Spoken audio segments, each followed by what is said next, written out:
Friends, ఇది part 2. మీకు అర్థమై ఉంటుంది నేను చెప్పింది. మనం ఇప్పుడు ఎక్కడున్నామంటే అరుణాచలంలో ఉన్నాము. మార్నింగ్ అంటే ఇప్పుడు నేను పార్ట్ 1 పెట్టినా కదా, ఇక్కడ టిఫిన్ చేసినాం. టిఫిన్ ఇక్కడ ఏం ఫేమస్ అంట, అంటే ఎక్కువ ఫేమస్ ఏంటంట ఇడ్లీ ఇంకా సాంబార్ ఫేమస్ అట. అయితే ఏమైంది, తినమా, అది నాకు అంత నచ్చలేదు. అయితే వదిలేసిన. వదిలేస్తే దాని తర్వాత మళ్ళా గిరి ప్రదక్షిణాలకు పోయినాం.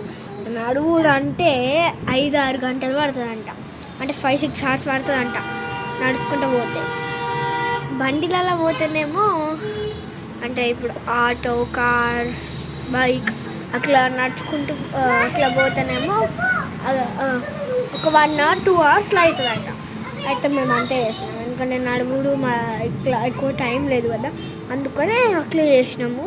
దాని తర్వాత గిరి ప్రదక్షిణలు అయిపోగానే ఎక్కడికి వెళ్ళినాము, గిరి ప్రదక్షిణ అయిపోగానే అది అరుణాచలం గుడికి పోయినాం. అంటే ఫేమస్ మొత్తం పెద్ద గుడి అన్నిటికన్నా.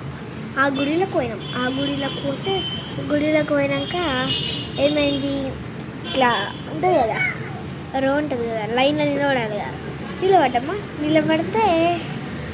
నిలబడిన తర్వాత మా తమ్ముడు చిన్నాడు కదా, ఏడుస్తూనే ఉంటుండు. ఇక అట్లా పోయినాం. అది అయిపోయిన తర్వాత మీకు చూపిస్తాను, క్లియర్గా చూపిస్తాను. ఆ గుడి ఇక్కడ నుంచి 4 ఉంటాయి, కానీ మనకి ఇప్పుడు న్యాచురల్గా 3 కనిపిస్తున్నాయి. నేను మీకు మంచిగా జూమ్ చేసి చూపిస్తాను, ఆగండి. చూడండి ఫ్రెండ్స్, ఇది ఫస్ట్ది, ఇది సెకండ్ది, థర్డ్ది, 4th అయితే మనకు అంత క్లియర్గా కనిపిస్తలేదు. ఈ పెంట్ హౌస్ నుంచి కలర్ లైట్స్ వస్తున్నాయి చూడండి, అంత క్లియర్గా కనిపించట్లేదు మనకి. మనం ఉన్నది ఎక్కడ తెలుసా, అందరూ ధోని ఫ్యాన్స్ ఉంటుంది కదా, వాళ్ళకి కొంచెం నమ్మకం. ఏదో తెలుసా, చెన్నై పక్కనే అంటే తమిళనాడులో ఉన్నాం. అర్థమైందా?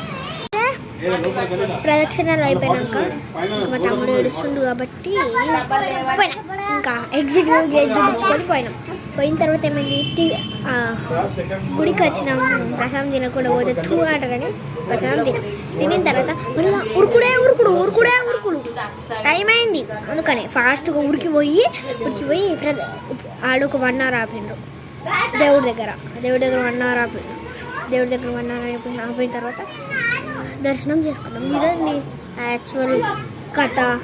మేము పోయినాక సరే బాయ్.